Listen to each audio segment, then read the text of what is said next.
Echaim Olivracha. Et donc on commence. On arrête de rire. On se concentre tous. Voilà. Parashat Balotra. Balotra, c'est le sujet des Nérot de la Neshama. Voilà. C'est une parashat qui est liée à Aaron HaKohen. Aaron HaKohen est celui qui rodev Shalom et il poursuit le Shalom. Et il rapporte toutes les créatures vers la Torah, les créatures, même ceux qui n'ont de mérite autre que d'être créés par Dieu. C'est un srout, c'est un mérite d'avoir été créé par Dieu. Voilà. Donc Parashat Balotra, c'est une parasha qui est merveilleuse dans ce qu'elle définit directement l'élévation de nos âmes. Dans cette parasha, on a d'autres occupations que celle de s'élever vers Dieu. Comment on s'élève vers Dieu? On s'élève vers Dieu avec tout ce que l'on est, tout ce que l'on est au quotidien, dans notre âme, dans l'expression de notre vie. Et il ne faut pas oublier que Ner Hashem Nishmat Adam, que Ner Hashem, la lampe de Dieu, est l'âme de l'homme. Voilà. En quoi la lampe de Dieu est l'âme de l'homme, finalement? L'âme de l'homme, on sait bien que Ner, ce sont les Rachetevot, les acrostiches, les initiales de Nefesh Ruach, deux niveaux de l'âme. Le niveau de l'âme qui est lié au Maasé, à l'action concrète, à la parole, à l'expression, ça c'est le Nefesh. Et le niveau de Ruach qui est lié à l'expression des sentiments. Voilà. L'expression donc de Nefesh Ruach, à la fois de l'action et des sentiments envers Dieu, c'est ça, c'est ce qui est la lumière de Dieu. Et c'est ce qui peut éclairer Dieu dans l'obscurité des mondes divins. C'est-à-dire comment il y a une obscurité dans les mondes divins qui sont des mondes de lumière, mais ça a été la volonté de Dieu qu'il y ait un tzimtzum, qu'il y ait un voile, on va traduire directement selon l'expression de la Chassidut, il y a un voile, et ce voile finalement a occasionné que Dieu n'est pas totalement épanoui dans les mondes divins. Et comme il n'est pas totalement épanoui, j'utilise avec intention un terme qui a priori n'est pas utilisé de cette manière-là, épanoui. Mais épanoui, ça veut dire ce que ça veut dire. De la même manière que nous devons être épanouis dans notre judaïsme, et si nous n'arrivons pas à l'épanouissement, alors nous sommes dans le carcan, l'enfermement de nos sentiments, de nos actions, de Torah et Mitzvot, mais en même temps nous ne sommes pas épanouis, nous n'arrivons pas à maturité. À maturité, ce qui inclut, d'après la Kabbalah, de grandir tous les êtres de notre âme, qui sont l'enfant, l'adolescent, l'adulte. Tous doivent se rencontrer dans l'épanouissement. Voilà. Être épanoui, c'est être une lumière pour Dieu, et être capable d'éclairer même l'obscurité du voile qui a été la préparation à la création du monde. Voilà. On se rappelle bien, il y a eu un voile. Ce voile-là, il a besoin d'une lumière. La lumière, elle vient du Kav HaEin-Sof, de la lumière infinie, la ligne de lumière infinie de Dieu. Maintenant, ça c'est un travail qui vient du haut vers le bas. De notre côté, comment on peut éclairer le voile du Tzimtzum et enlever à un certain moment le voile du Tzimtzum, donc le voile que Dieu a occasionné pour créer le monde, en travaillant de toutes nos forces pour la diffusion du divin dans le monde. En faisant que la matière du monde ne soit pas une matière qui obscurcisse, mais une matière qui brille. C'est certain que la matière demande un travail qui est parfois du niveau de Akav et Betisha, le fait de frapper la matière, mais ensuite on doit obtenir vraiment une élévation. Cette élévation divine, merveilleuse, c'est une élévation du bas vers le haut, ce qui représente une élévation de tout le système de pensée humaine qui est attaché au monde de la matière. Vous allez me dire, c'est beaucoup de mots pour dire pas grand-chose. Vous avez raison. Et qu'est-ce que ça veut dire concrètement? Ça veut dire que le monde qui vit autour de nous, c'est un monde de pensée. Entre nous, en dehors de tout ce qui se passe dans le monde, même si on vous dit qu'il y a une grande catastrophe qui est arrivée dans le monde, finalement, ce qui nous importe plus, c'est qu'il y a quelque chose dans notre frigidaire. Il y a de l'argent dans notre banque. Et pourtant, nous avons un bon cœur, et pourtant, nous sommes prêts à donner la tzedaka et aider l'autre personne, l'autre juif, à aider les créatures du monde. Nous avons pitié d'un animal, etc. Mais Dieu a occasionné, depuis la faute de Adam Arishon, c'était une volonté, puisque dans la Chassidut, on ne va pas courir après l'idée que Adam Arishon a fauté, dommage, chaval, etc. On va pleurer sur le passé. Non, c'était une intention divine pour entraîner le monde vers un aspect individuel. L'aspect individuel du monde, c'est justement la personnalité individuelle de chacun d'entre nous. Et c'est là où on retrouve notre paracha. Notre paracha ne vient plus parler des Juifs d'une manière collective, le peuple juif qui est sorti d'Égypte, le peuple juif qui va recevoir la Torah, Matan Torah, et puis nous venons maintenant de la fête de Shavuot, on a reçu Keish Echad, Belev Echad, comme un seul homme dans un seul cœur finalement. La paracha, elle, va parler du juif en tant qu'entité individuelle. Le juif, en tant qu'individu, peut s'élever vers Dieu. Et ça commence par les shvatim. C'est vrai qu'on voit toujours dans le peuple juif des gens qui rouspètent, et à commencer par ceux qui, pour l'instant, ne veulent pas encore être religieux, exprimer leur judaïsme dans la religion, qui nous disent « Ouais, mais si au moins vous étiez d'accord entre vous, les religieux, alors ce serait plus facile. Chacun dit son avis, chacun a ses halachot, et puis l'un ne mange pas la cacheroute de l'autre, etc. » C'est vrai, mais justement l'intention de Dieu a été que le peuple juif exprime sa spécificité et n'arrête jamais d'exprimer sa spécificité. C'est compliqué, c'est difficile. Qu'est-ce qu'on doit faire? Est-ce qu'on doit annuler tout le monde? Est-ce qu'on doit arriver à un état de totalitarisme, comme on dit, le communisme, ou alors communisme, marxisme, toutes ces idées qui, on a vu, finalement, ont été totalement une possibilité autre, nouvelle, plus moderne de faire des pogroms et des extinctions en masse. Donc on voit bien que ce n'est pas une réussite, ni dans la pensée, ni dans l'épanouissement de l'être humain. Alors qu'est-ce que Dieu veut de tout ça? En fait, Dieu désire la multiplicité pour arriver à la simplicité. C'est-à-dire que quand l'individu, malgré la complexité de son caractère, de sa vie, de son chemin de vie, de ses recherches, de ses contradictions personnelles, on voit bien dans nos générations, il y a des juifs qui sont nés à l'autre bout du monde et qui se retrouvent en Eretz Israël ou qui restent même à l'autre bout du monde, mais qui affirment une personnalité, un visage, un vêtement, une expression qui vient d'un autre bout du monde. Il y a un juif qui vient du Maroc et puis il est devenu un chassid de Pologne, il est devenu un chassid Chabad, il est devenu un Mekoubal, alors c'est plus normal, mais on voit un mélange de cultures. C'est-à-dire qu'aujourd'hui ne prime plus le fait de la naissance, mais prime beaucoup plus en fait l'affirmation de l'expression de l'âme. Et c'est exactement notre paracha. Aaron se tient moul pnei amenora, en face de la menorah, et on voit que cette répétition moul pnei amenora, quand on regarde le texte, daber el Aaron v'amarta elav ba'alotra et anerot el moul pnei amenora yeiru shivat anerot. Voilà. Quand si vous pouvez baisser les portables et les messages, etc. Quand Aaron se tient en face de la menorah, du candélabre, alors on s'aperçoit qu'il est capable finalement d'élever les nérotes. Mais en vérité, quand on regarde même la formulation du texte, on va voir d'autres éléments particuliers. D'abord, la face de la face, on est obligé de le remarquer, tout est face ici, comme le lechem à panim qui était un lechem de panim, de face. En hébreu, j'aime bien rigoler, je le disais quand j'enseigne aux Israéliens, le terme israélien populaire de dire on est à la panim. Les Israéliens n'avaient pas tellement remarqué que de dire à la panim, il y a un sens profond également. Je suis à la panim, en hébreu, c'est comme de dire ouais, ça ne va pas aujourd'hui, j'ai pas le moral, ça va pas, tout va mal, je me suis levé de travers du pied gauche. Mais dans la pnimiut à Torah, l'intériorité de la Torah, quand on dit à la panim, ça veut dire que réellement, je suis à la panim, au-dessus de panim. Panim, c'est la face, c'est le visage, et le visage, ça représente l'intellect, dans l'intériorité de la Torah. Quand on dit je suis à la panim, ça veut dire que je suis dans l'inconscient. Aujourd'hui, c'est une journée inconsciente. Et de là, en fait, on comprend bien pourquoi la personne n'arrive pas à organiser sa journée, à s'organiser, à faire que tout soit dirigé selon son intellect, parce qu'il est à la panim. Alors, on voit bien que même les termes communs peuvent être des termes qui nous entraînent vers une compréhension profonde. Et c'est ça finalement, des rabat tartonim également. Maison pour Dieu ici-bas dans les petites choses de la vie.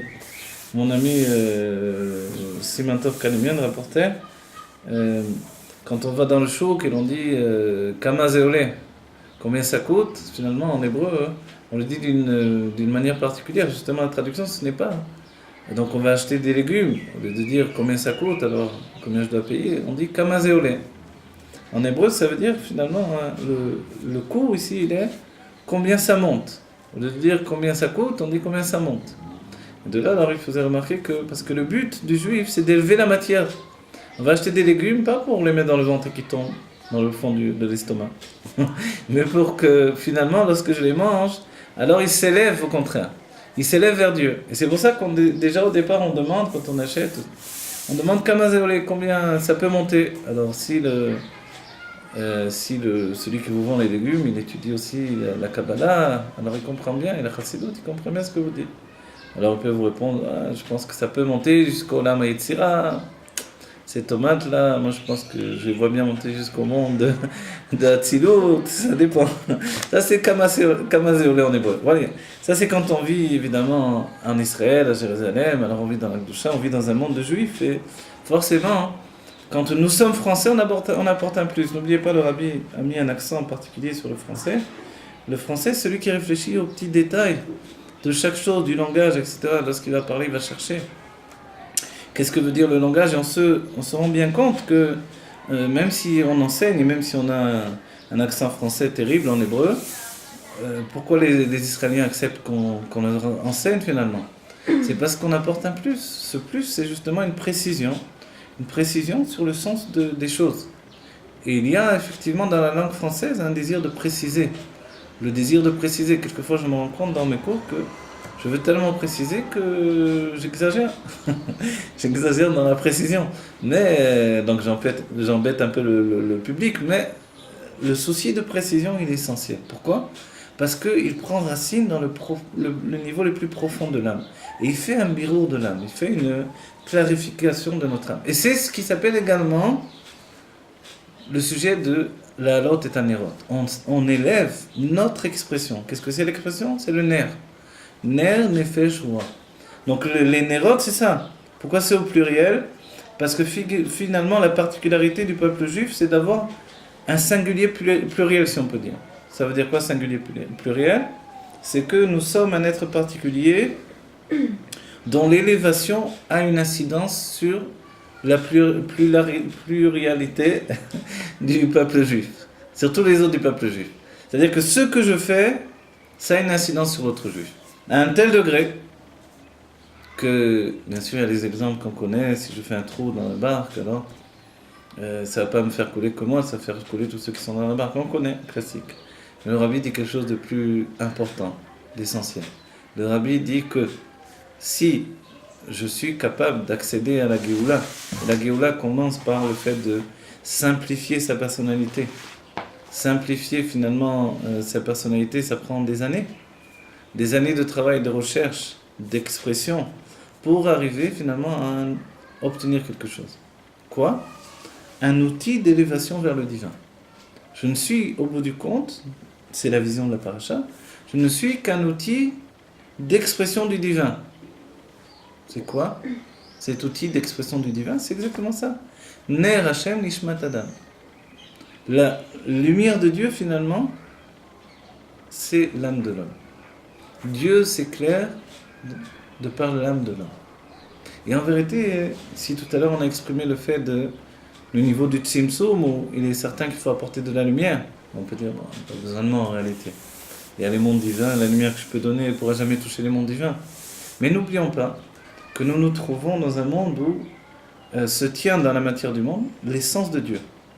De ce fait-là, quand on agit sur la matière du monde, c'est à partir de l'essence de Dieu que vient le dévoilement que l'on porte vers Dieu. Et de ce fait-là, les dévoilements divins dans les mondes divins sont bien inférieurs au niveau que nous touchons dans ce monde de matière. Les mondes divins, comme on le sait dans l'expression qui est rapportée dans les textes de Chassidut, les textes des sages, qui nous disent que les anges dans les mondes divins, tout à coup, se rendent compte que le peuple juif en bas exprime son attachement à Dieu par le fait de savoir qu'ils sont séparés de Dieu, Kadosh, Kadosh, Kadosh, et puis les anges eux-mêmes se mettent à crier Kadosh, Kadosh, Kadosh, ils chantent, ils hurlent, ils se brûlent, ils sont terrorisés, fascinés, enthousiasmés, transformés par le fait que le juif a dit Kadosh, Kadosh, Kadosh. Qu'est-ce qu'on a dit avec ça?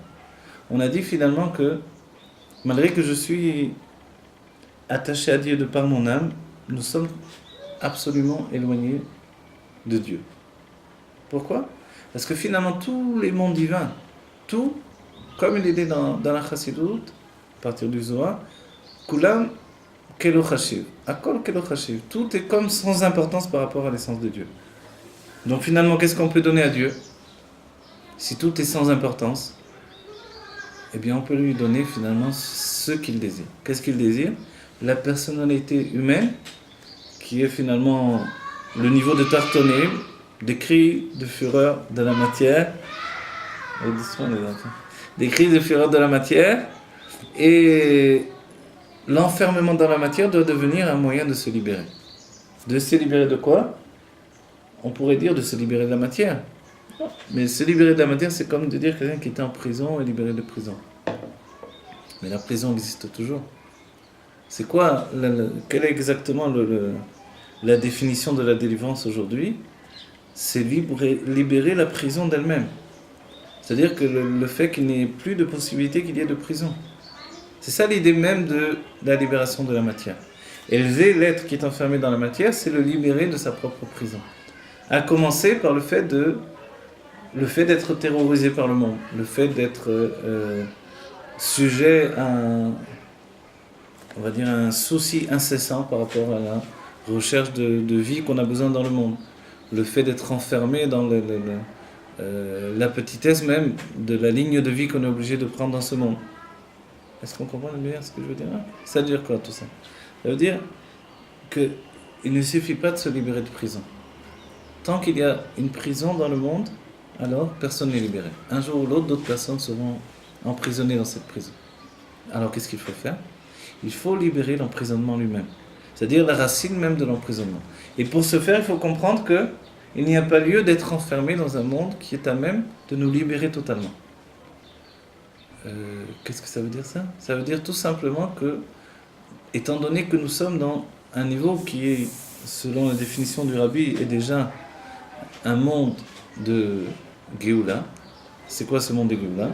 Imot HaMashiach, les jours du Mashiach. Dans ce monde de Géoula, dans ce Imot HaMashiach, la Géoula est à portée de main. Comment la toucher? Comment l'entrevoir? Comment la saisir? Comment la porter jusqu'à nous? Comment faire qu'elle soit effective dans notre vie et entraîne finalement une libération de tout le peuple juif? Alors effectivement, il faut communiquer. On n'a pas d'autre choix que celui de la communication. Et c'est comme cela que le Rabbi a commencé à nous libérer de notre enfermement. Et même si la libération de l'enfermement a dévoilé d'autres enfermements qu'on ne connaissait pas, les guerres intérieures d'un être qui se dévoile du fait qu'il a commencé à se libérer. C'est le verrou d'une personnalité. On libère la part dévoilée de la personnalité. Ensuite, il y a tout un aspect caché qui doit parvenir également à la libération.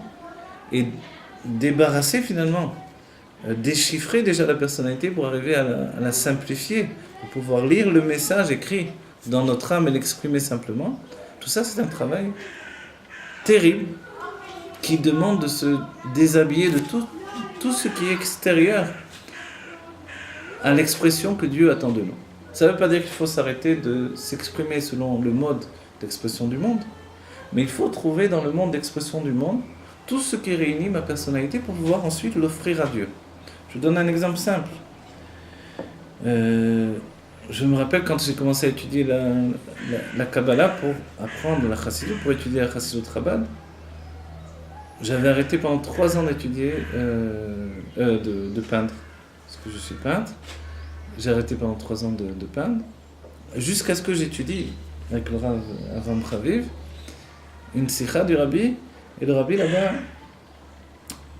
rapporte le fait que si quelqu'un a reçu un don de Dieu, et c'était Parashat Balotra, c'est pour ça que je le signale ici, si quelqu'un a reçu un don de Dieu, alors ce don ne lui a pas été donné pour rien. Ce don lui a été accordé pour servir Dieu, pour servir son Créateur.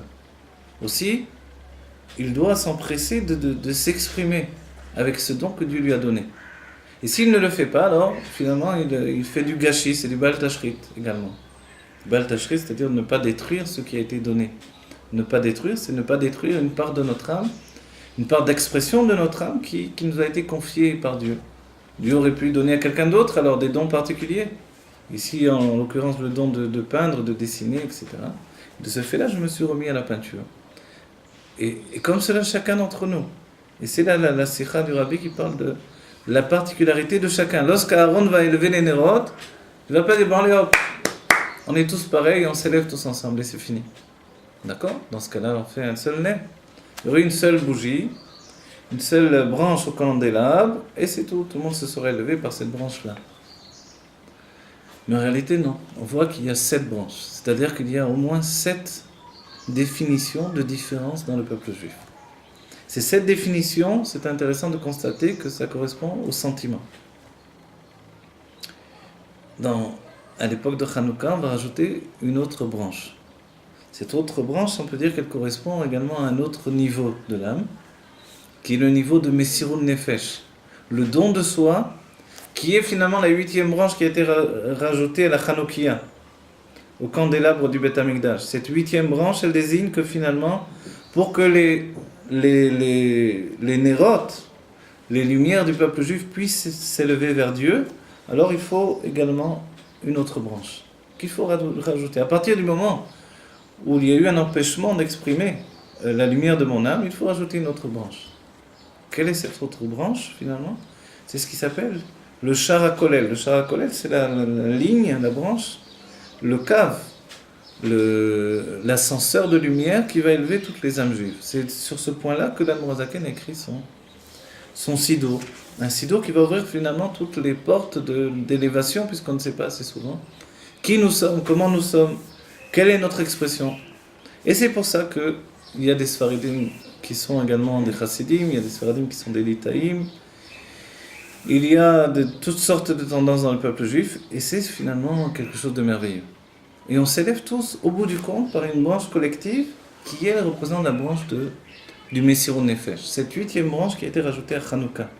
C'est la branche qui fait que, si je ne fais pas don de moi-même pour l'expression de ma lumière personnelle, l'expression de mon judaïsme, mais au-delà de ça également l'expression de mon humanité à travers mon judaïsme, sans lequel finalement le judaïsme peut être quelque chose de terrible, puisque la Torah peut devenir un Sam Chaim ou Sam Mavet, elle peut devenir un élixir de vie ou de mort, un poison, ou au contraire quelque chose qui va être quelque chose de bénéfique pour le monde entier. Alors, comment je transforme finalement quelque chose de bénéfique en quelque chose qui est un poison? C'est lorsque je prends la vie qui m'a été donnée par Dieu, et que, au lieu d'utiliser cette vie qui m'a été donnée par Dieu, et la vie elle passe par la Torah, qui nous vivifie, qui est une eau qui nous vivifie, qui nous nettoie, à l'image de l'eau qui nettoie le corps, et qui nous donne de vivre, qui nous donne de nous désoiffer, et de continuer à vivre, et de tenir, et de tenir.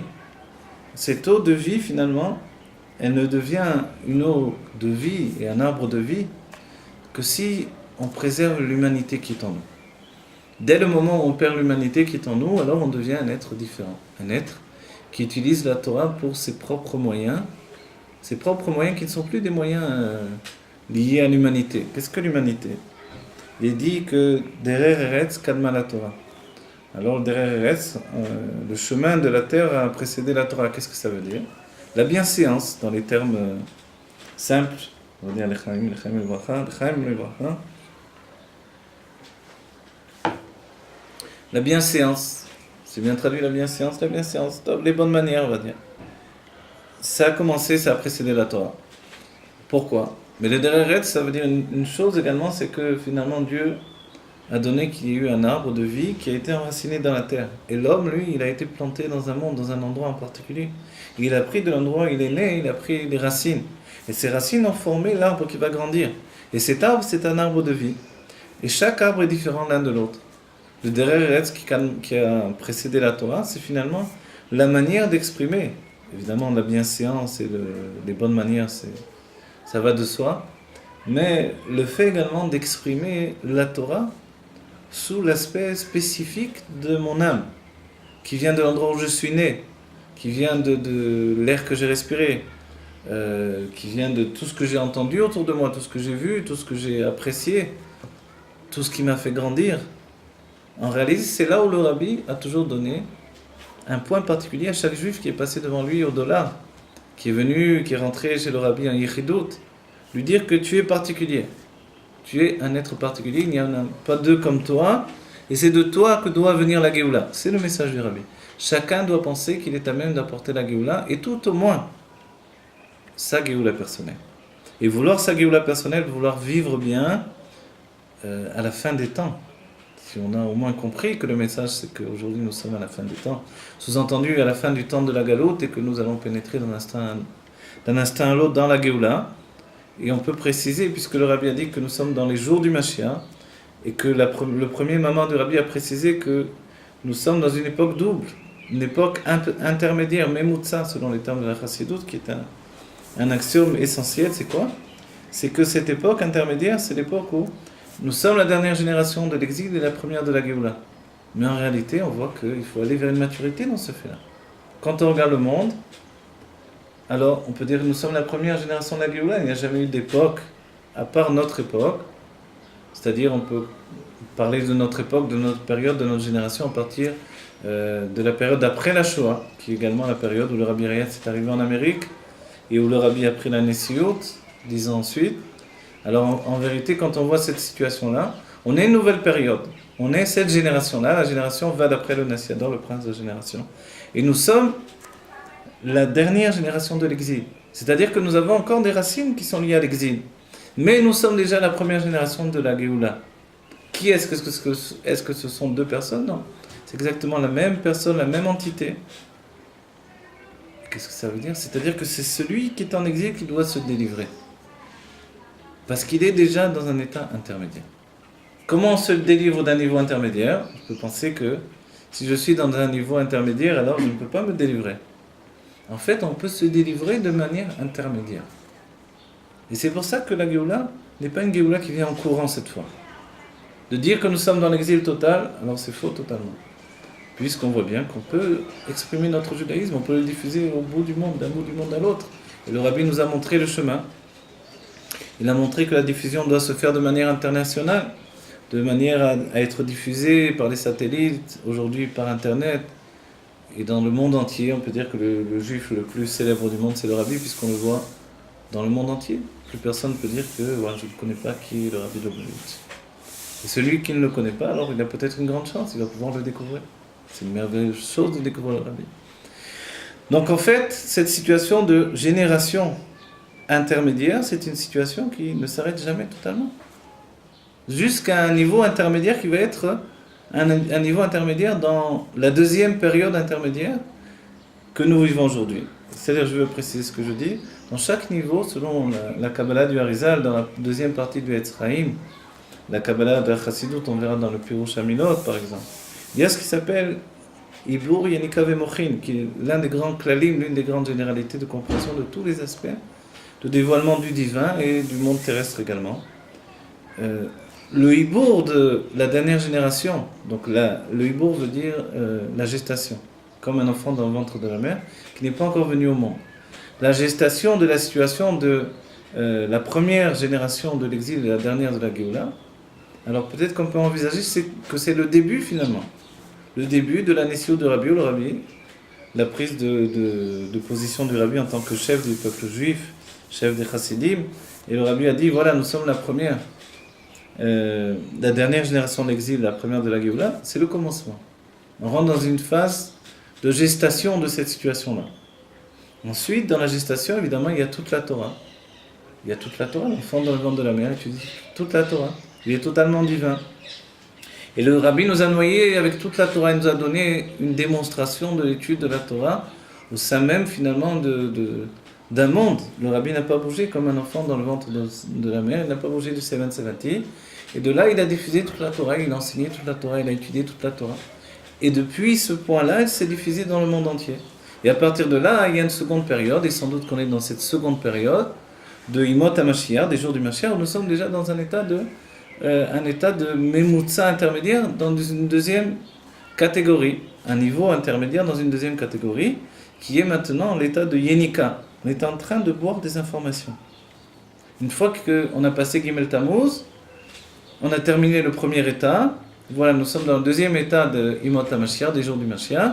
La Yenika, maintenant, on se tourne, on se regarde les uns les autres, et on a commencé à boire les informations du Rabbi. C'est-à-dire que ça a pénétré, et quand ça a pénétré, ça a commencé à vivifier. Le troisième état, il est clair, simple, précis, c'est l'état de maturité. Je ne veux pas dire qu'on n'est pas déjà, absolument pas dans l'état de maturité. Évidemment, chaque état empiète sur l'autre, et c'est un intermédiaire individuel qui prend naissance dans l'intermédiaire qui a précédé.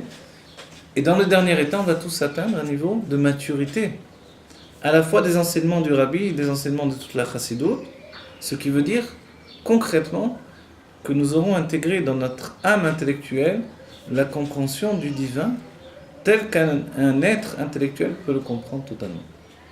Et d'après certaines explications de la Chassidut, finalement, On peut même penser que Adam Arishon n'était pas totalement divin comme on a pu le penser. Et tout au moins dans son second aspect, après la faute qui a occasionné la sortie du Gan Eden, Adam Arishon a pénétré dans une conscience intellectuelle également. Et c'est dans cette conscience intellectuelle que l'on doit se délivrer. Et pour ce faire, il faut atteindre une maturité. Une maturité humaine, une maturité affective et une maturité dans l'action. Au niveau de l'action, on peut dire que, puisque le Rabbi a défini que tout est terminé au niveau de l'action. Le avoda de la shlichut est terminé, le avoda des émissaires qui ont transformé le monde, on voit que, on va dire de manière générale, tout est terminé. Ce qui reste à faire, c'est de profiter de ce qui est engagé. Le travail qui a trait également à la diffusion de la chassidoute, c'est également terminé. Maintenant, il nous faut profiter de ce qui a été diffusé. Et tous les niveaux ont été terminés. Il ne nous reste plus finalement qu'à prendre possession de ce qui a déjà été construit, de ce niveau de Yenika, c'est-à-dire le fait que tout le monde a pu boire la chassidoute. Maintenant, qu'est-ce que je fais de ce que j'ai intégré? Et c'est là où la perte personnelle, le Dereretz Kalma la Torah, la perte personnelle de notre personnalité qui a précédé la Torah, elle doit prendre maintenant son expression. Et c'est là où on nous demande attention, nous devons faire attention de rester nous-mêmes. Rester nous-mêmes, plus que ça, devenir nous-mêmes. Et pour se devenir CE, alors, et pour se devenir SE, alors, il faut aussi se comprendre. Et pour se comprendre, il faut se rencontrer. Et pour se rencontrer, il faut s'exprimer. Donc, nous n'avons pas d'autre choix que d'exprimer ce que nous sommes, mais pas ce que nous sommes uniquement en peignant un tableau, en jouant de la guitare, en jouant au dé, en chantant des chansons. Ça, c'est merveilleux. Il faut le faire, puisqu'on a dit que l'une des explications du Rabbi par rapport à la paracha, c'est que chacun doit être à même d'exprimer son âme à partir de sa particularité, mais on doit être nous-mêmes également dans l'expression de la Torah. Qu'est-ce que ça veut dire? Si ça fait des années que je donne cet enseignement, que je deviens un peu nonique, un peu répétiteur de cet enseignement, c'est que c'est vraiment quelque chose d'important pour moi, aussi bien que pour ceux à qui je vais adresser ce message. Devenir soi-même, c'est vraiment aller jusqu'au bout de ce que nous sommes. Ça prend du temps, un homme ça se construit, un homme, une femme, un enfant, ça se construit, et ça se simplifie. Mais surtout, une chose essentielle, on doit croire en soi. On doit croire en soi, on doit avoir la foi en nous-mêmes, non pas uniquement parce que on voit qu'on est bien, on a des bonnes choses, etc., non, mais parce que Dieu a foi en chacun d'entre nous. Et parce que le Rabbi a une foi démesurée en chacun d'entre nous. Et qu'il attend que chacun d'entre nous, chacun en particulier, nous soyons à même de transformer le monde maintenant. Non pas demain, non pas hier, maintenant, aujourd'hui, à l'instant présent. Et pour ce faire, il faut vivre intensément l'instant présent avec une passion de vivre, d'exister et d'exprimer le divin de toutes les forces de notre âme. Et c'est exactement pour ce fait que Aaron se tient en face des Nérotes. Il se tient en face des Nérotes et il donne une impulsion d'élévation à toutes les Nérotes, à toutes les âmes d'Israël, chacune avec sa particularité, et Aaron va élever les Nérotes. Il va les élever vers Dieu jusqu'à ce que chacun devienne vraiment la lumière de Dieu dans sa spécificité. Il y a une part d'obscurité qui est liée à un voile particulier qu'une âme uniquement peut éclairer, et non pas une autre. Toi, tu peux éclairer cette obscurité, toi et personne d'autre. Et le Rabbi l'a dit dès le commencement. Personne ne peut, par exemple, faire tchouva à un autre juif. Personne ne peut donner un conseil à ce juif-là en particulier, à cet homme-là sur la terre, si ce n'est toi. Pourquoi? Parce que c'est ton travail dans le monde. Parce qu'il y a des groupes d'âmes. Parce qu'il y a finalement des ramifications dans les âmes qui font que cette personne-là ne pourra jamais dévoiler la part cachée de son âme, de sa personnalité, que par l'intermédiaire d'une personne comme toi. Et si toi tu ne fais pas ce travail, personne ne le fera. Et c'est là où le rabbi alors appuie sur le bouton rouge. Ça se dit comme expression, appuyer sur le bouton rouge, je sais pas. Et le rabbi déploie le drapeau, l'étendard, il lance les voiles. Le kitso, le rabbi dit que ça y est, on va à fond, on s'y met à fond. C'est la shlichut pour apporter la Géoula. Et de là, l'enseignement essentiel du rabbi, c'est qu'il ne reste qu'une seule shlichut, apporter concrètement la Géoula. Comment j'apporte la Géoula? Il faut élever les nérodes du peuple juif. Élever les nérodes du peuple juif, c'est Aaron HaKohen qui peut le faire. On va dire alors pourquoi pas le rabbi lui-même? Pourquoi pas Moshe Rabbeinu lui-même? En réalité, le rabbi nous a donné un enseignement qui est essentiel, qu'on retrouve chez les rabbis, c'est que dans chaque époque, il y a Moshe et Aaron. Mais quelquefois, Moshe et Aaron sont une seule et même personne. Du temps de l'Admor HaZaken, il est défini dans plus d'un endroit que Rabbi Levi Yitzhak de Berditchev était comme Aaron. C'est lui qui était le Sanégor, qui trouvait toujours le défenseur, qui trouvait des défenses aux accusations portées sur le peuple juif. Et Moshe, c'était l'Admor HaZaken. Et ces deux âmes réunies élevaient le peuple juif.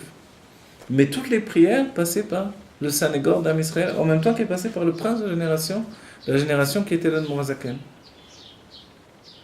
C'est-à-dire que la Torah a besoin de deux aspects. Un aspect totalement inhumain, Moshe en dehors du monde, Moshe qui n'a aucune faiblesse par rapport à la conscience du monde. Pour Moshe, le monde n'existe pas. C'est clair et net, précis. Donc, on n'a aucune excuse de ne pas s'attacher à Dieu. Ça, c'est la Torah de Moshe. Pour Aaron, chacun a une excuse, à commencer par lui-même, avec l'épisode du veau d'or. On a tous une excuse. Une excuse liée à notre faiblesse, à nos manquements. La réunion des deux, ça donne un être qui a deux tendances. Un être qui ne peut pas, absolument pas s'arrêter de travailler et de faire, parce que finalement, il n'y a aucune excuse, je dois continuer. On voit bien que le rabbi porte en lui cet enseignement-là, de toute sa puissance, que dès que quelqu'un vient chez le rabbi et lui dit, voilà, j'ai fait quelque chose de merveilleux, j'ai donné 20 millions pour un bet rabat, j'ai donné 20 millions pour une école. Le rabbi dit, c'est tout, tu n'as donné que 20 millions, tu aurais pu donner 40 millions. Et la personne va donner 40 millions. Et ainsi de suite. C'est-à-dire que pour le rabbi, on n'a jamais fait suffisamment. Ça, c'est le côté de Moshe. Et en même temps, le rabbi va vers chacun, il vient, s'approche de chacun et lui dit, tu sais, tu as des qualités, elles sont là. Tu es tombé, etc. D'accord? Viens, on va se lever ensemble, viens, on va s'élever. Et ça, c'est le travail de Aaron. Il élève les nérodes du bas vers le haut. Du bas, c'est du niveau le plus bas, tel que l'Admor HaMsaï va le définir. Dans le Torah de l'Admor HaMsaï, c'est que finalement, les âmes vont tomber tellement bas, quelquefois. Les ligaments d'impureté de l'âme sont tellement profondément enfouis dans les forces du mal. Et les forces du mal, ce n'est que la négation finalement de la suprématie de Dieu. Et les forces du mal, c'est ce qui fait que je veux exister sans prendre en compte finalement le fait de devoir me soumettre à Dieu. Ça, ce sont les forces du mal. Quand quelqu'un est comme ça, totalement enraciné dans les forces du mal, vient Aaron et puis il élève cette âme-là. Il a des racines des forces du mal et puis il attache au monde de la sainteté. C'était le travail de Rabbi Akiva, de Ben Azai et des Tzadikim de tous les temps, et en particulier des Nessi Hador. Et ce travail-là, aujourd'hui, il doit se faire par l'attachement au Rabbi, qui lui nous déracine des forces du mal à chaque instant de notre vie. Et il n'attend pas de nous des merveilles dans un ordre d'expression différent de ce que nous sommes, il attend des merveilles dans l'ordre d'expression de ce que nous sommes exactement. Je dois devenir moi-même pour exprimer au meilleur de mes possibilités, de mes forces, le message de Dieu, qui est un message qui vient me parler pour me dire « libère-toi de l'enfermement de la matière », pour exprimer le divin et dévoiler que la matière elle-même est libérée. Lorsque la matière prendra conscience qu'elle est libérée, alors on aura un nouveau stade des jours du Mashiach, un stade de libération déjà beaucoup plus grand. Et aujourd'hui, on voit que la matière se délivre de tous les côtés de notre vie. Quand on revient au texte, d'Aber la Aaron, tu parleras à Aaron. Qui doit parler à Aaron? Moshe. Et de là, on dit, comme tout à l'heure, on a dit, mais pourquoi c'est Aaron qui monte les nérotes? On voit que ça passe quand même par Moshe. Pourquoi? Parce que le dibour, l'expression de Moshe, c'est ce qui va commencer toute chose. Vaïdaber Hachem el Moshe est mort. On sait bien qu'Aaron était un prophète également. Donc Dieu aurait dû parler directement à Aaron, comme ça a été le cas, quelquefois. Alors pourquoi parler à Moshe, alors que c'est un message qui est adressé à Aaron? Pourquoi c'est à Moshe de transmettre le message qui est adressé à Aaron, puisque Aaron aussi est un prophète, qui peut entendre la parole de Dieu directement. Parce qu'en réalité, c'est par Moshe que Aaron va avoir la force d'être celui qui est le Sanégor, le défenseur du peuple juif, l'avocat du peuple juif, et qui est capable de rendre le kavod à un être qui a chuté, de rendre son honneur à une personne qui a chuté, qui se sent un moins que rien, qui se sent diminué, qui pense qu'il n'a pas les qualités, il n'a pas les forces, il n'est pas celui qu'il devrait être, il n'est pas capable, etc. etc. Vient Aaron de la force de Moshe, qui par la parole lui transmet la faculté d'exprimer finalement le plaisir que Dieu possède dans chaque juif. Le Rabbi Rayas nous aura dit par exemple que Dieu aime le corps du juif. Dieu a un plaisir dans le corps du juif. Dieu est mechavev le corps de chaque juif. Pourquoi le corps? Parce que le corps est bien plus bas que l'âme. Que l'âme c'est une expression divine. Donc l'âme elle-même doit apprendre à aimer son propre corps. C'est comme un jeune homme, une jeune fille dans son adolescence qui ne peut pas supporter son corps, ne peut pas supporter sa tête, son nez, ses oreilles. Alors qu'est-ce qu'on va faire? Il faut apprendre à aimer ce que nous sommes. À aimer ce que nous sommes parce que ce que nous sommes est un moyen de servir Dieu. Et le Rishit Rochma précisera que chacun de nos membres nous a été donné dans le lien établi entre nous et Dieu, que nous sommes à l'image de Dieu. Et chacun de nos membres est un membre qui est louable pour Dieu et est porteur d'une doucha, d'une sainteté dans l'expression du divin. Donc on doit aimer ce que nous sommes tout autant où on aime Dieu. C'est-à-dire qu'on ne doit pas aimer son corps plus que son âme, mais on doit aimer les possibilités qu'il y a dans notre corps d'exprimer le divin. Et c'est comme cela que l'on peut continuer. Et ici, Moshe va donner la force à Aaron d'être celui qui élève les âmes d'Israël. D'Aber el Aaron, Vamarta elav, et tu diras, parle à Aaron, et tu lui diras, Be'alotra et anerot, lorsque tu élèveras les nerot, El moul pnei menorah, en face de la menorah, du candélabre, Yehiru shivat anerot, brilleront les 7 nerot, les 7 lumières. Ça veut dire, c'est un peu bizarre comme expression finalement. On peut passer et dire, bon, on a compris ce que ça veut dire. Et quand on s'interroge, tu parleras à Aaron, jusque-là on comprend, et tu lui diras, au moment où tu es en train d'élever les nérotes, où ça? En face de la menorah, Yahiru shivat anerot. C'est comme si Dieu était en train de lui dire, sache qu'au moment où tu es en train d'élever les nérotes, élever, qu'est-ce que ça veut dire? Il est précisé que élever les nérotes, c'est allumer les nérotes jusqu'à ce qu'elles soient capables de s'élever d'elles-mêmes. Que la lumière d'elle-même est capable de s'élever, alors on peut retirer la main qui allume la lampe. Et finalement, Dieu dit Yahiru shivat anerot. Pourquoi Yahiru? Pourquoi les 7 lumières vont briller? C'est normal que s'il allume les lumières vont briller. Alors en fait, ici, il y a plusieurs niveaux qui sont importants à retenir. D'abord, le fait de la transmission de Moshe vers Aaron, sans laquelle rien ne commence. Ce passage n'existe pas, donc la mitzvah de la Katanerot n'existe pas non plus. Sans la transmission de Moshe vers Aaron. Ensuite, une fois que Moshe a transmis le message, Be'alotra, c'est comme si finalement, si on prend le texte au mot, on se rend compte que tu viendras lui dire, au moment où il monte les nérotes, en face de la face du candélabre, alors qu'il sache que Yahiru shivat anerot, qu'il sache que brilleront les 7 lampes. Qu'est-ce que ça veut dire? Ça veut dire que il doit savoir que au moment où il va faire cette action, brilleront les 7 lampes. C'est-à-dire que les sept particularités, les 7 niveaux d'âme, les 7 sentiments, ce qui fait que nous sommes différents les uns et les autres, nous brillerons tous ensemble parce que Moshe a donné une ordonnance à Aaron, et cette ordonnance a été transmise par Dieu. Dieu a ordonné à Moshe de transmettre à Aaron que lorsqu'il éclairera, lorsqu'il se trouvera en face de la Menorah, alors brilleront les 7 lumières du peuple juif qui représentent les 6 sentiments et l'expression de ces sentiments par la parole et l'action. C'est-à-dire quoi? C'est-à-dire que s'il y a effectivement cette transmission que Dieu dit à Moshe et que Moshe va transmettre à Aaron et qu'Aaron va se tenir face à la situation, alors vont s'élever les 7 lumières, les 7 lignes de particularité de nos sentiments. Quel est l'enseignement en réalité?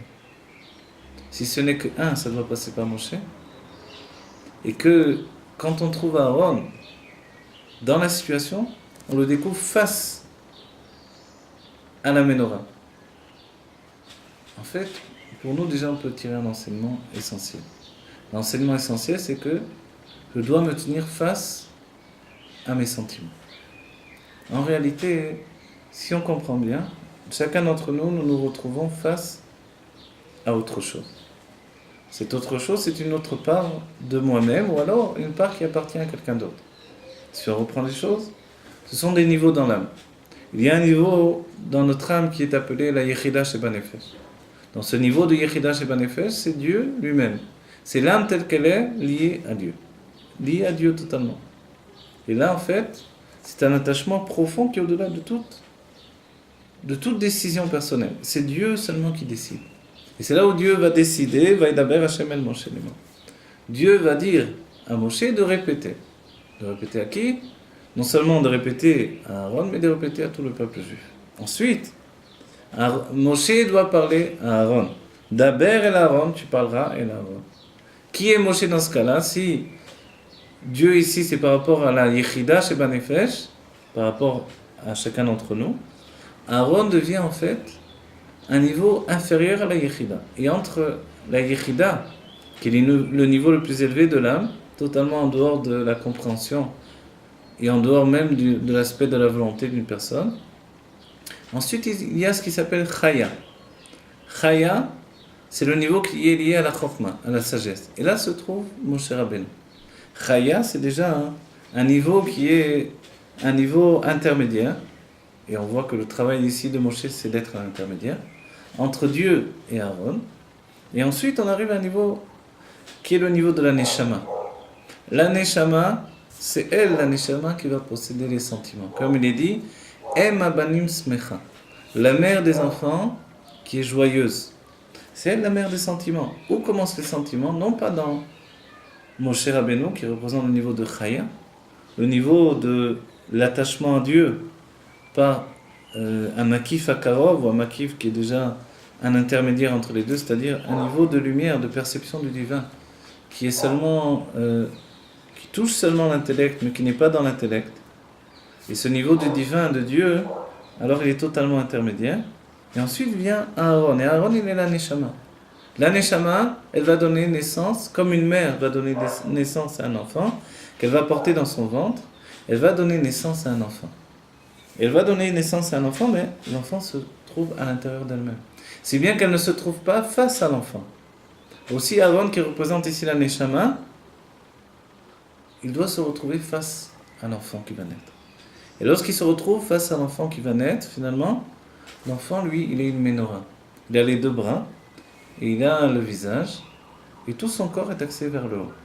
Et le travail des parents, lorsqu'ils font marcher l'enfant, le faire marcher, c'est lui apprendre à évoluer, à exprimer la lumière de son âme dans le monde.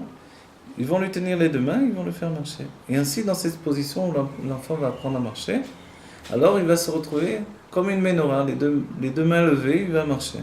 Et c'est comme ça exactement la situation de Aaron. Il doit porter tous les juifs en lui par le fait que Moshe a fait la relation, le lien avec ce qui se trouve au-delà de tout, qui est Dieu, qui est l'associé entre le monde et l'homme, entre l'homme, la femme et Dieu. Il y a ce lien établi par Moshe, et Aaron est celui qui doit se trouver maintenant en tant que Neshama. Neshama, ça représente le niveau de l'âme qui est lié à la Bina. La Bina, ici, c'est un binyan, c'est une construction. Et la Menorah, c'est une construction que Moshe lui-même n'arrivait pas à comprendre. C'est une construction divine. C'est le fait que les âmes des hommes peuvent éclairer le divin.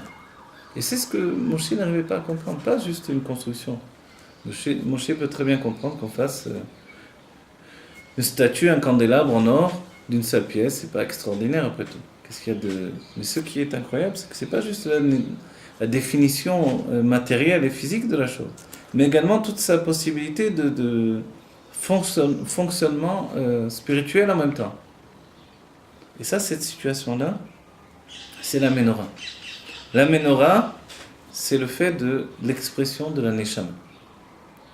L'expression de la Neshama, elle doit passer par le nerf. Et le nerf, juste en dessous de la Neshama, il y a un nerf. Donc on a la Yechida qui est Kadosh Baruch Hu, Dieu lui-même. C'est l'attachement de l'âme à Dieu. Et quand on atteint un niveau de Yechida, il n'y a plus rien d'autre que Dieu. Chaya qui est un niveau intellectuel, mais qui est totalement en dehors du monde. C'est le niveau de Moshe Rabbeinu. À la fois un être intellectuel, Moshe lié à Chorma de Hatzilut, qui est exactement le niveau de Chorma et de Chaya dans l'âme. Et à la fois finalement le niveau qui peut devenir un intermédiaire. Et Aaron devient la Neshama. Et la Neshama, c'est déjà une entité distincte. Elle peut porter en elle finalement un enfant. Cet enfant, c'est l'intellect qui peut se diriger vers un autre et qui peut atteindre l'expression des sentiments. C'est le fait de l'enfant. La faculté d'enfanter, c'est de savoir penser comme l'autre. Quelqu'un qui est incapable de penser comme l'autre est incapable d'enfanter également. Le propre de la générosité, c'est de savoir également voir la chose à la manière de l'autre. Quand on nous dit la shonara, en vérité, on peut très bien écouter, c'est tout. Mais quand on essaie de voir la chose de la manière de l'autre, dont l'autre la voit, c'est-à-dire que on peut juste entendre du mal sur une personne et penser que cette personne fait du mal. Mais on peut aussi se dire, mais non. Et on peut l'exprimer, qui plus est. Mais cette personne, elle vit comme ça, parce qu'elle voit les choses comme ça, elle fait de son mieux dans son ordre de vie, dans ses principes de vie, dans son état d'esprit, dans la conclusion des années qui ont précédé à cet instant où elle agit mal aujourd'hui peut-être. Donc c'est la faculté de penser comme l'autre et de voir les choses telles que l'autre les voit. Et ça, c'est la vraie générosité dans l'intellect. Et ça, c'est une faculté que possédait Aaron. Et il est la neshama du peuple juif. Et il donne naissance au nerf, qui est le nefesh et le roi. Le nefesh, ce sont les sentiments de toutes les âmes juives. Et le roi, c'est la faculté d'agir dans le monde pour faire ce que Dieu attend de chacun d'entre nous. Mais pour atteindre à l'élévation de tout ce niveau de nefesh et roi, la neshama ne peut pas se retrouver dans son état de dos au divin. Dos au divin, pour bien comprendre la chose, je vais rapporter le fait de l'enseignement des sages qui dit que lechem et melach, ce sont les mêmes lettres. Lechem dans la chorma, le pain, et melach, le sel, dans la bina. Ce sont les mêmes lettres, mais interverties. La situation de la neshama, ce n'est pas le lechem, le pain, les mêmes lettres que melach, le sel. Le sel, c'est quand le lechem est interverti, il se regarde dans un miroir. Or, c'est l'expression de la neshama. C'est qu'elle intervertir les choses et voir les choses d'une manière détournée, d'une manière confuse. Alors dans ce cas-là, elle ne peut pas élever la qualité de chacun en particulier. Pour élever la qualité de chacun, de chaque juif en particulier, il faut commencer par l'aimer totalement. Et il faut l'aimer de manière positive. Dans la fin des temps, c'est l'expression de la chassidut. Aimer l'autre homme, l'autre juif, l'autre être humain, qui qu'il soit, d'une expression positive. Et pour ce faire, on doit se tenir moul pnei menorah. En face de la menorah, se trouver face à la menorah, c'est se retrouver face à Moshe, et de ce fait-là, face à Dieu. Moul pnei menorah. En face de la menorah. Et ainsi, il se trouve face à Moshe, il se trouve face à Dieu. Et de ce fait-là, il n'y a pas dans la Bina l'expression de l'extériorité de la Bina, de la Neshama, de Aaron, non.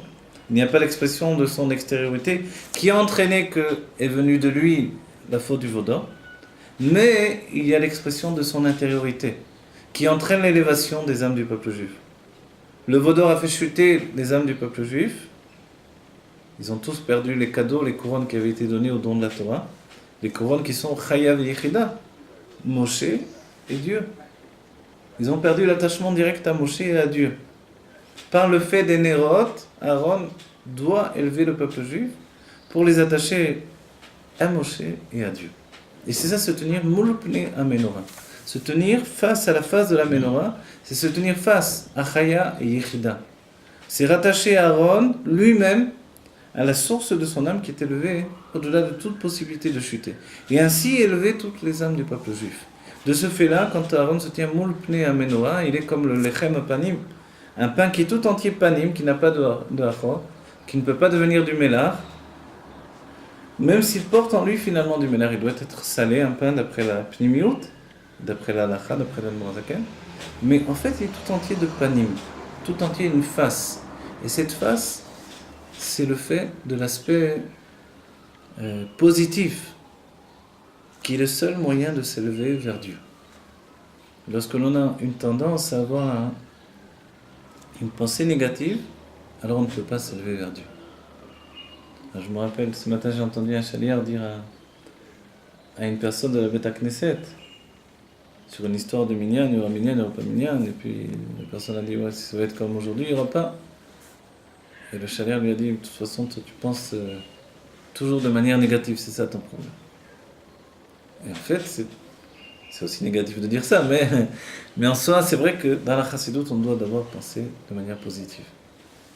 Comme le rabbi, lorsqu'il a été très très malade, il a eu sa crise cardiaque, et qu'il a voulu quand même lire de la chassidoute, et je ne suis pas peut-être précis, mais le médecin lui a dit, si le rabbi dit de la chassidoute, il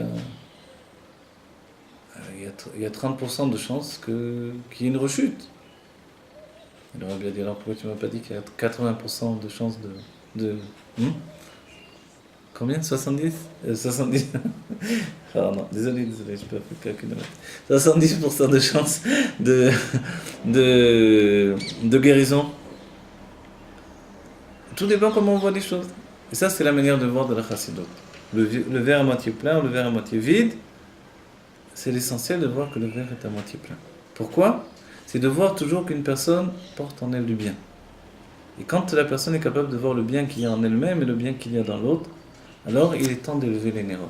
Et de là, on doit comprendre, donc, tout ce que j'ai voulu rapporter ici, c'est que d'abord, tout commence par Moshe Rabbeinu. Non, d'abord, tout commence par Dieu, qui s'adresse à Moshe Rabbeinu, qui lui va s'adresser à Aaron. Ici, on a 3 cycles, 3 niveaux. Chaya, Yechida, dans le sens inverse. Yechida, qui est l'attachement de notre âme à Dieu, sans aucun cheshbon, sans aucun prise en compte de ce monde matériel. C'est le niveau de Yechida, l'unicité de l'âme. Chaya, c'est le niveau de Moshe qui est lié à la Chokhmah. Et Neshama, c'est le niveau de Aaron. Et le Nefesh Roi, c'est le niveau de tout le peuple juif. Et ici, on a l'entité complète, on a construit une entité complète. De là, on comprend que c'est lorsqu'on se tient moule pné, en face de la face, comme le rabbi qui nous a dit, il faut les kabel pné Mashiach tzidkenu, recevoir la face du Mashiach. Alors que voilà, on se tienne immédiatement moule pné à Menorah, en face de la face de la Menorah, en face de la face de la Géoula, et que l'on accueille enfin le Mashiach tzidkenu immédiatement, Teref Omian Mamash, chacun en dévoilant le meilleur de nous-mêmes, en dévoilant toutes ces qualités humaines que nous possédons, et en utilisant l'être profond que nous sommes pour servir Dieu, en allant au bout de nous-mêmes dans l'expression, pour apporter concrètement la Géoula et recevoir la face du Mashiach, Prenat Panim, se tourner vers Moshe, vers Dieu, et se grandir, élever les nérodes de notre âme, et devenir un serviteur de Dieu dans toute l'expression de notre âme.